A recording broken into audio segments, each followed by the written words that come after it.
Merci à toutes et à tous d'être présents et merci aux différents collègues qui ont accepté de présenter leurs travaux cet après-midi. Nous avons une après-midi qui est assez riche. Donc, je laisse la parole à notre collègue Stéphanie D'Agata pour nous parler de premier angle de vulnérabilité, à savoir la vulnérabilité socio-écologique d'un certain environnement. Donc, je te laisse la parole, Stéphanie. Bonjour, merci beaucoup. Merci de m'avoir invitée, pour que je présente, mon projet et que je me présente un peu plus. Donc en effet, aujourd'hui, je vais vous parler de la vulnérabilité socio-écologique, à Madagascar, des communautés de pêcheurs. Donc un peu plus sur moi. Alors, moi, j'ai grandi sur le bassin d'Arcachon. Très vite, le bassin est devenu, en fait, mon deuxième jardin et du coup, je suis allée, faire mes études à Marseille. D'abord le COM et ensuite, qui est maintenant le MIO. J'ai fait une licence en écologie marine et ensuite j'ai fait un master en conservation de la biologie et puis une thèse en conservation de la biologie, à l'université de Montpellier. Donc je suis écologue de formation et par exemple pendant ma thèse, vous voyez une photo, je comptais les poissons sous l'eau dans les récifs du Pacifique. Mais j'ai voulu en savoir plus quand même sur justement cette dynamique socio-écologique que j'avais commencé à aborder pendant ma thèse. Et je suis partie, vivre à Madagascar pendant 2 ans pour travailler pour une ONG de conservation, la Wildlife Conservation Society, où j'étais la conseillère, scientifique du programme marin, en charge de la mise en place des projets de recherche, des suivis, socio-économiques, écologiques et cetera. Donc là-bas, j'ai beaucoup appris, on a récolté beaucoup de données en 2 ans. Et du coup, à la suite de cette expérience, j'ai voulu en fait, valoriser les données qu'on avait récoltées et je suis allée faire un postdoc, joint toujours avec WCS et à Sydney avec l'université de Macquarie, mon collègue, Maïna Mboui. Heu, je suis ensuite rentrée en France, un peu à cause, du covid.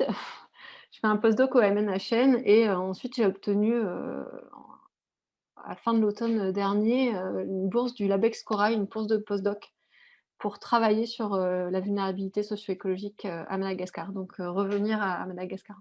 Donc mes intérêts de recherche, ils sont multiples. Bon, comme vous l'aurez compris, l'aspect écologique et notamment pendant ma thèse, un gros pan de ma thèse, c'était de travailler sur l'impact des activités humaines sur le fonctionnement des écosystèmes coralliens et également évaluer des outils de conservation comme les aires marines protégées, heu et notamment grâce à des zones de référence.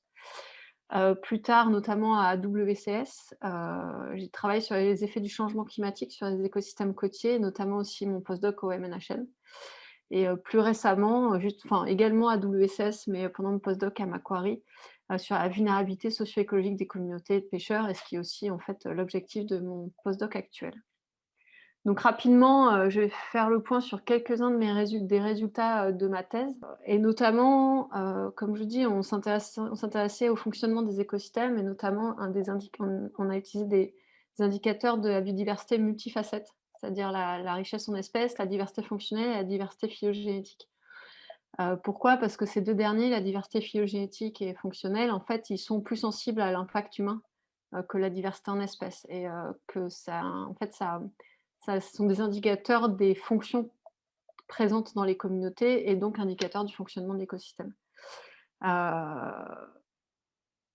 et on a aussi voulu, utiliser des indicateurs des impacts humains qui étaient pas juste, en fait, malthusiens en termes de donc juste d'utiliser, la population par kilomètre carré, mais plutôt qui est intégrateur, en fait, des aspects économiques liés à la population et notamment un des indicateurs clés, ça a été le temps de trajet au marché et notamment là, je vous montre des résultats, c'est des résultats en Nouvelle-Calédonie où on a échantillonné, des communautés de poissons le long d'un gradient de temps de trajet au marché, allant de très exploité, donc en face de Nouméa qui est le marché principal, à très, très éloigné, à plus de 50 heures de trajet, de Nouméa.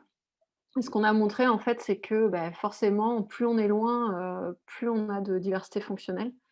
On a à peu près 60 en fait d'augmentation heu, de diversité fonctionnelle et ce temps de trajet donc qui est intégrateur, des aspects économiques et de la population était, le facteur le plus important.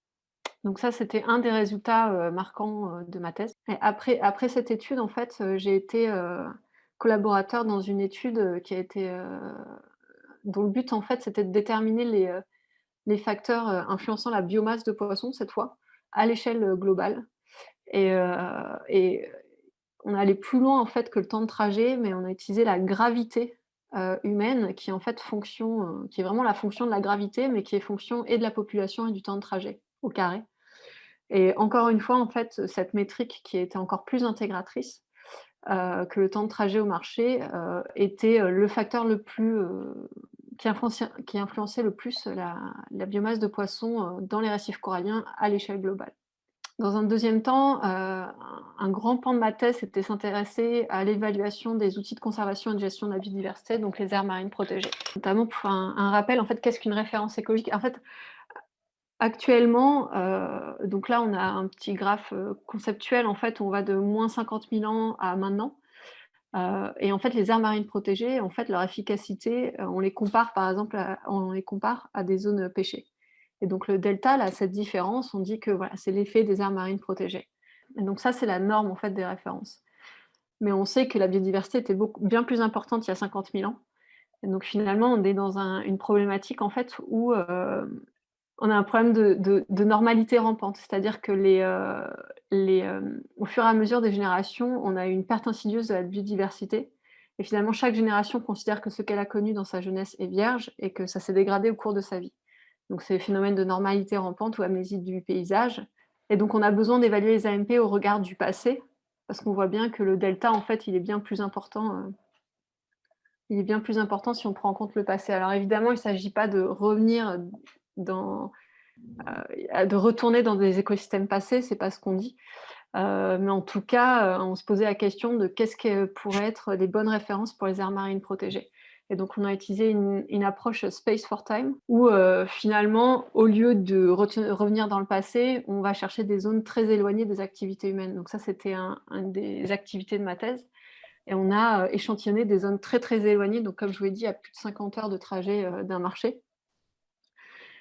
Et on s'est posé la question finalement, est-ce que les aires marines protégées ont autant de biodiversité que dans ces zones très éloignées? Ou finalement ces zones très éloignées ont beaucoup plus de biodiversité? Dans ces cas-là, ça remet en question en fait la notion de référence pour les aires marines protégées. Évidemment, en fait, si les AMP ont plus ou moins de biodiversité par rapport à ces zones éloignées, ça peut dépendre aussi des caractéristiques de l'AMP. Donc on reprend le graphique en fait sur notre évolution de la diversité fonctionnelle le long du temps de trajet de marché, puis on a considéré 2 grosses références parce qu'en fait cette relation, c'est une relation marginale, c'est indépendamment de l'environnement. Donc on a enlevé l'effet de l'environnement et c'est ce qu'on peut dire «l'effet pur» entre guillemets, l'effet marginal de notre temps de trajet.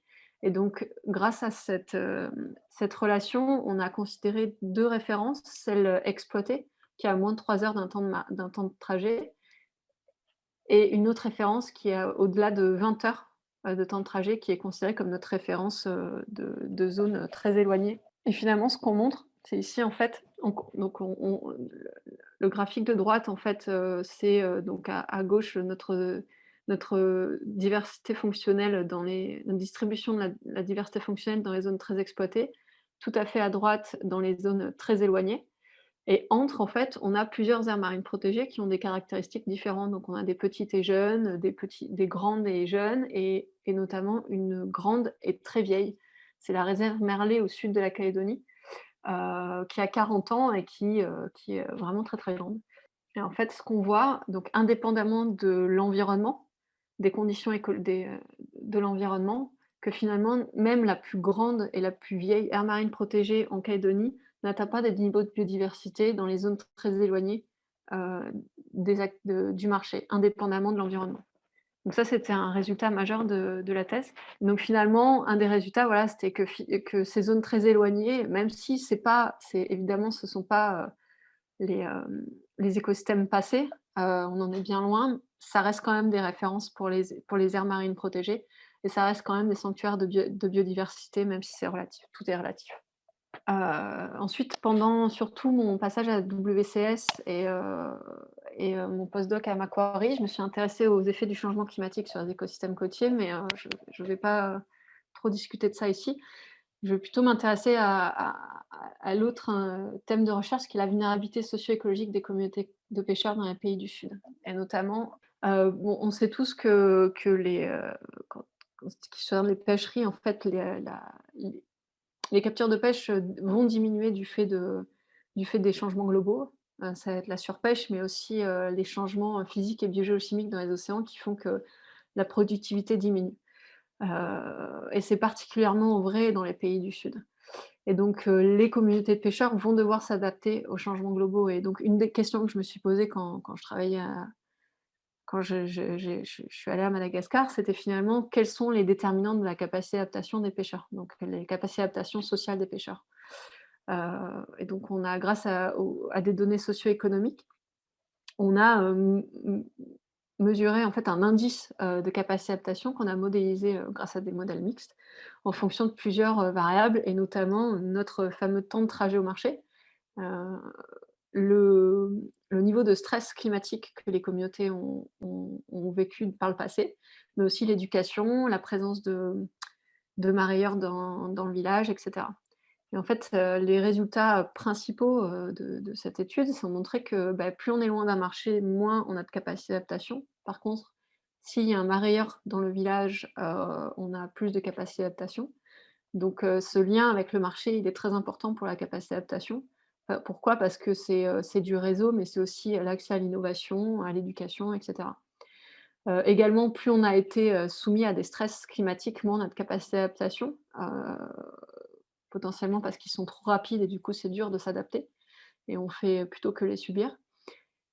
Et inversement, l'éducation est quand même un gros déterminant en fait, positif, de la capacité d'adaptation.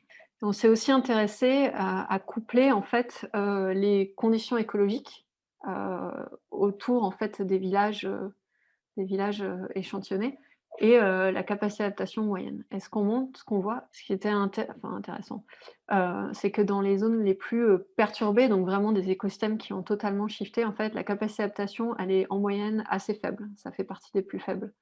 Donc ici, on peut se poser la question, est-ce qu'en fait, on est, dans un piège de pauvreté? Est-ce que cette manière d'aborder les choses permet, en fait, de déceler un piège de pauvreté?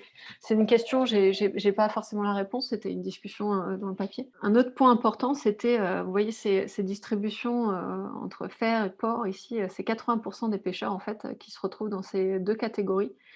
Alors là, c'est des relations inverses, c'est-à-dire qu'on se retrouve dans le cas où, des pêcheurs qui ont des écosystèmes, pas vraiment dégradés autour d'eux, ont quand même une capacité d'adaptation assez faible en moyenne. À l'inverse, des pêcheurs qui sont entourés d'écosystèmes qui sont assez relativement dégradés, ont une plus forte capacité d'adaptation.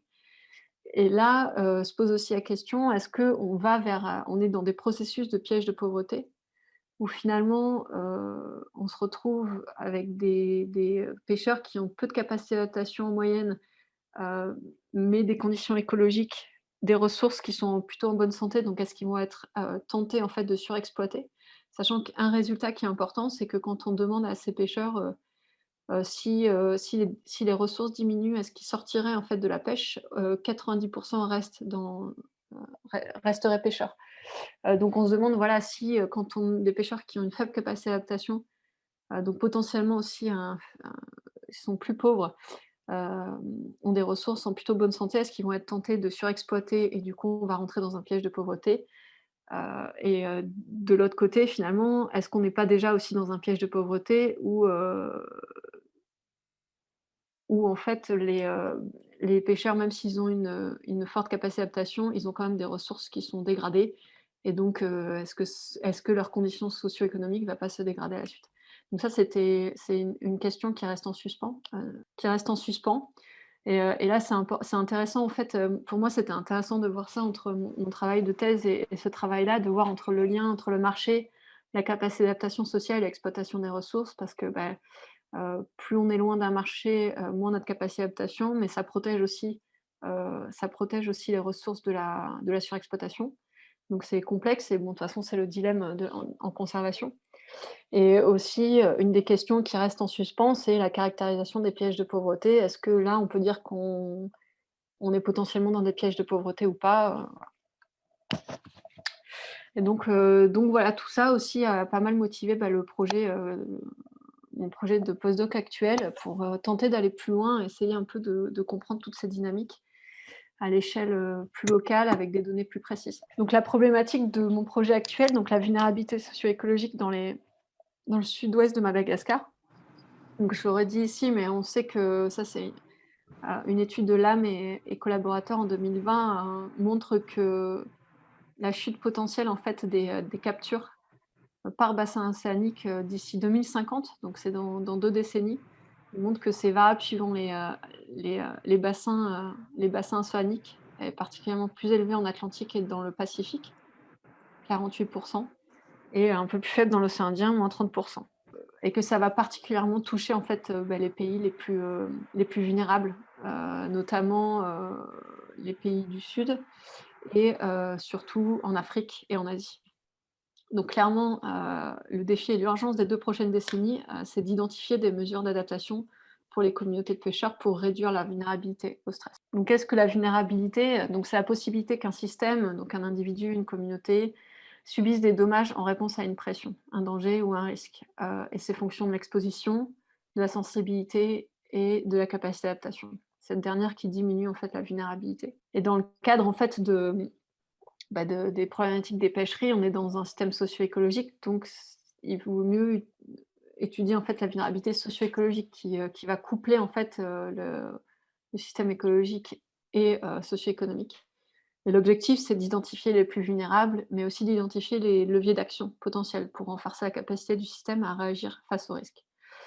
Mais évidemment, la vulnérabilité socio-écologique, vous imaginez, elle est assez complexe, c'est beaucoup plus complexe que ce simple diagramme. Pourquoi? Parce que chaque composante de la vulnérabilité socio-écologique est en fait interconnectée et les liens entre les composantes sont complexes. Par exemple, dans le cadre des petites pêcheries, la sensibilité sociale, c'est la dépendance aux ressources côtières pour les moyens de subsistance des pêcheurs et donc c'est lié à la pression de pêche. Plus un pêcheur est dépendant, plus il va pêcher. Également, la capacité d'adaptation d'un pêcheur, va se traduire par son niveau de flexibilité, entre autres, et par exemple, la diversité d'engins de pêche. Et donc tous ces éléments influent sur l'exposition écologique qu'on voit en fait, qui est plus haut, et qui est généralement mesurée par la pression de pêche. Donc finalement, on voit bien qu'il y a des relations assez complexes entre les sous-composantes de la vulnérabilité, et que c'est pas statique. Et c'est d'autant plus vrai, que les pêcheurs sont très différents, enfin vous le savez même au sein d'un même métier. Là, je présente une étude de Frollet et collaborateurs en 2021, qui montrent que les tactiques et les stratégies de pêche varient au sein d'un groupe de pêcheurs utilisant les mêmes engins de pêche, comme par exemple ici les pêcheurs à la ligne, qui peuvent être séparés en 2 groupes distincts, entre des tactiques de pêche significativement différentes en termes de durée de sortie, de distance au port et bien sûr, les coûts et les profits associés sont différents. Parce qu'en fait, chaque pêcheur, développe des stratégies et des tactiques, en réponse aux contraintes environnementales, du marché, le contexte socio-économique, culturel, et de gouvernance. La diversité des pêcheurs, elle réside également dans leur capacité à prendre des risques et la diversité des pêcheries. Par exemple, on peut avoir des pêcheurs qui sont plutôt, ce qu'on appelle, stochastiques, dont les leaders. Alors c'est très caricatural. Évidemment, on est plutôt dans un continuum, mais bon, ça permet quand même, de décrire, de discuter. Donc par exemple, voilà, les stochastiques, les leaders, donc c'est ceux qui vont être plus à même d'aller, chercher des nouveaux sites de pêche, ouvrir de nouvelles, pêcheries. Alors que ce qu'on appelle a priori les cartésiens, donc les suiveurs, eux, avant de se lancer dans une nouvelle pêcherie, ils vont attendre de savoir si ça fonctionne. Hem, D'un autre côté, on a les spécialistes ou les généralistes. Donc les spécialistes, eux, ils vont se concentrer sur quelques espèces, alors que les généralistes, vont avoir une pêcherie plutôt multispécifique. Donc tout ça, évidemment, ça influence, les conditions socio-économiques des pêcheurs. On s'attend à ce qu'on appelle les eyeliners, donc ceux qui capturent plus et qui ont des pêcheries plus diversifiées, potentiellement, aient plus de revenus que les conservatifs et encore, à voir. Mais il y a aussi un impact écologique, donc ceux qui pêchent plus d'espèces, potentiellement un impact écologique plus fort. Et donc tous ces aspects, influencent, à la fois la sensibilité écologique, l'adaptation, et la capacité d'adaptation écologique, l'exposition, la sensibilité, sociale et la capacité d'adaptation sociale. Donc, rapidement, sur les aspects, des impacts écologiques de la pêche et la résilience écologique. La résilience écologique, on peut dire qu'on peut grouper la sensibilité et la capacité d'adaptation et la capacité d'adaptation écologique, c'est la capacité du système à rester dans un domaine de stabilité et si on érode cette capacité d'adaptation ou cette résilience, ben l'écosystème shift et ça peut être mesuré grâce à la diversité fonctionnelle et phylogénétique. La diversité phylogénétique, c'est utile, heu, parce que ça permet en fait de mesurer des fonctions, qu'on ne peut pas mesurer, facilement avec, des traits fonctionnels et en plus, la diversité phylogénétique, c'est en fait ça reste un pool en fait, une ressource pour les adaptations des espèces. Et l'exposition écologique, c'est l'effort de pêche. Prochaine diapo. Et donc, bah, évidemment, les différents engins de pêche ont des impacts différents, et vont pêcher, des espèces fonctionnellement différentes. Et ça, c'est une étude intéressante d'Emmanuel Mbaru au Kenya, de 2020, hem, qui a montré alors en fait, on peut projeter les espèces, heu, qui ont des traits fonctionnels particuliers en fonction de, bah, par exemple, la taille, le régime alimentaire et cetera. On peut les projeter dans un espace qu'on appelle un espace fonctionnel, avec des composantes en fait qui résument les traits fonctionnels et ensuite on peut, bah, mesurer des volumes fonctionnels. Donc il faut s'imaginer un volume en 4, 5D et cetera et eux, ils ont montré que, bah, des engins, il y avait des engins plus ou moins sélectifs en termes de fonction, notamment par exemple les pièges ou le fusil, pêchent beaucoup moins d'entités fonctionnelles, de groupes fonctionnels que, bah, les scènes de plage. Donc tout ça mis bout à bout, comme on dit, on a une grande diversité de typologies de pêcheurs et des impacts écologiques et socio-économiques des stratégies de pêche en fonction de l'effort de pêche et des engins. Et donc une des questions, c'est comment les stratégies de pêche influencent, une des questions du projet, c'est comment les stratégies de pêche influencent la vulnérabilité socio-écologique et individuelle des pêcheurs. Et là, ça fait appel à les liens entre stratégie de pêche, sensibilité et capacité d'adaptation sociale, mais également lien entre stratégie de pêche et résilience écologique. Et dans un deuxième temps, il existe une interdépendance des pêcheurs sur un territoire de pêche, dans une pêcherie ouverte et finalement les coûts écologiques sont partagés, mais pas les bénéfices écologiques. Et donc finalement, une autre grande question, c'est comment chaque stratégie de pêche influence la vulnérabilité socio-écologique des autres typologies de pêcheurs. Donc cette interdépendance au sein du territoire de pêche sur la vulnérabilité et la contribution relative de chacune des typologies de pêcheurs à la vulnérabilité globale. Donc comme je l'ai dit, moi le projet il se concentre dans le sud-ouest de Madagascar, dans la baie de Toliara, qui est en fait un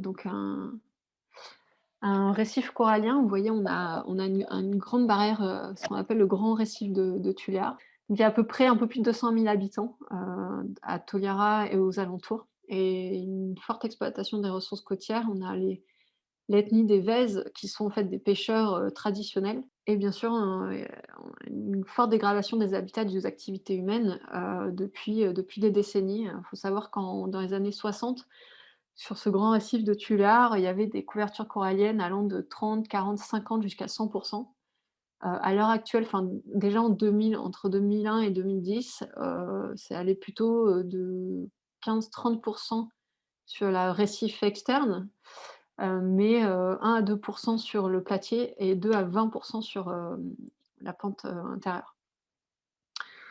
Donc clairement, on a vu un shift en fait de l'écosystème et une diminution drastique des captures de pêche, de moins de 50 en 30 ans. Et donc ce projet en fait, le projet de postdoc, il s'intègre en fait dans un plus gros projet qui a été incité par, docteur Marc Léopold, que beaucoup d'entre vous connaissent, grâce à l'action incitative Geoffia et l'objectif, de ce projet, c'est de suivi des trajectoires de pêche, de la composition des captures dans la baie de Tullard de manière, très précise, c'est-à-dire en utilisant des GPS pour suivre les trajectoires de pêche, heu et des données de capture aussi, très denses.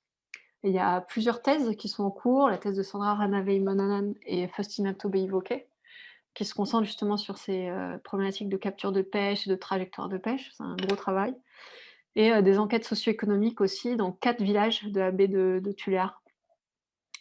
Et ça, c'est l'objectif du stage de Vélozon en Mananqueri. Donc moi, mon projet s'intègre, voilà, s'intègre dans tous ces projets-là aussi. Et donc pour résumer les données, donc ça a été des suivis entre 2018 et 2019, donc dans 8 villages, il y a 577 pêcheurs qui ont été, suivis. Ça correspond à 40 000 sorties de pêche sur 1 an, environ 1 à 213 par pêcheur et avec en moyenne 70, sorties de pêche par pêcheur, où on a, le site de pêche, le nombre d'équipiers, les caractéristiques des engins, le poids des captures récifales, pélagiques, crabes, invertébrés, et cetera. De ces 577 pêcheurs, on a des données précises sur les captures par pêcheur, grâce à des analyses d'images, des photos ont été prises en fait des captures et il y a ensuite un algorithme qui permet en fait de déterminer précisément la taille et les espèces. Enfin là, c'est plutôt au niveau des familles. Et également, encore une fois, le site de pêche, mais les familles de poissons pêchés, le poids total, les coûts, et cetera. Et de ces 577 pêcheurs, dans 8 villages, 4 villages ont été sélectionnés et il y a des données socio-économiques qui ont été récoltées pour 166 ménages, qui correspondent évidemment aux pêcheurs qui ont été déjà enquêtés. Donc là, bien sûr, on a des caractéristiques démographiques, des informations sur leur investissement, l'accès aux prêts, les perceptions, et cetera. Donc c'est une base de données qui est très, très dense, très précise. Donc c'est une échelle très locale, mais par contre, beaucoup, beaucoup d'informations. Et donc un des premiers objectifs, donc moi j'ai commencé en avril, un des premiers objectifs, c'est de faire des typologies des pêcheurs. Et ça, donc on a discuté avec Olivier et on s'est dit, en utilisant la fonction de production, donc le capital, le travail et les droits d'accès aux ressources, permettra en fait de décrire ces pêcheurs. Comme je l'ai dit, on a des informations très précises sur les captures de pêche, sur le travail et aussi sur la variabilité du travail. Parce que même si 1 ou 2 fois les captures de pêche ont été échantillonnées de manière très précise, euh, on a quand même en moyenne 70 sorties de pêche par pêcheur et ça permet d'avoir des informations sur la variabilité aussi des, de, de leur sortie de pêche, quoi, de leur effort de pêche, etc. Donc ça, c'est assez intéressant. Sur le capital aussi, donc la productivité primaire, la disponibilité en habitat, parce qu'on l'a vu, en fait, il y a ces 8 villages, 4 villages le long d'une baie, avec évidemment des habitats, disponibilité en habitat qui est très différente entre les herbiers, l'accès aux pélagiques, des mangroves, et cetera. Et également le droit d'accès aux ressources, même si c'est une pêcherie qui est ouverte, il y a a priori quand même des règles. Et voilà, alors la typologie des pêcheurs, alors comment on le fait? Alors il y a deux manières potentielles, soit faire du clustering en camins, c'est-à-dire qu'on a une typologie moyenne des pêcheurs, ou alors des analyses en archétypes. C'est-à-dire qu'en fait, on cherche les extrêmes, donc des archétypes, enfin des pêcheurs extrêmes. Il y en a un ou quelques-uns, et en fait, tous les autres pêcheurs sont définis en fonction de ces archétypes. Donc pour l'instant, le choix est pas du tout défini, parce que les analyses, préliminaires montrent qu'il y a il y a beaucoup de typologies de pêcheurs, enfin, il y a beaucoup de variabilité, donc c'est pas simple. On veut quand même faut que ce soit quand même, simple et assez simple, mais enfin voilà, s'il y a trop de typologies, c'est compliqué, quoi. Voilà, donc ça, c'est un des défis. En ce qui concerne la composante de la vulnérabilité écologique, donc là, l'exposition, c'est l'effort de pêche et je sais pas si enfin, je vous ai montré une carte, en fait, d'effort de pêche un peu plus haut, heu, grâce à un des thésards, en fait, qui travaille là-dessus et donc ça, pour le coup, on a spatialisé un effort de pêche par engin de pêche qui est très précis. Heu, donc ça c'est super et la sensibilité et la capacité d'adaptation écologique, alors ça, on va utiliser les traits fonctionnels, donc il y a des bases de traits fonctionnels qui existent, et la diversité phylogénétique parce que comme je vous l'ai dit, en fait, la résilience écologique, elle est aussi fonction de cette diversité phylogénétique et finalement, pour les composantes de la vulnérabilité socio-économique, alors là, le niveau d'exposition, ça va être le niveau de vulnérabilité écologique, en fait, du système exploité. La sensibilité, c'est le degré de dépendance à la pêche. Donc ça, on a des variables socio-économiques, qui sont disponibles et la capacité d'adaptation sociale, elle est définie suivant, il y a pas mal de littérature là-dessus, elle est définie suivant 5 grands, axes. le capital, donc les biens, la disponibilité en infrastructure, l'accès au crédit, la flexibilité, donc la diversité des engins, et cetera. Le pouvoir, donc la capacité des pêcheurs à prendre des décisions sur leurs, moyens de subsistance.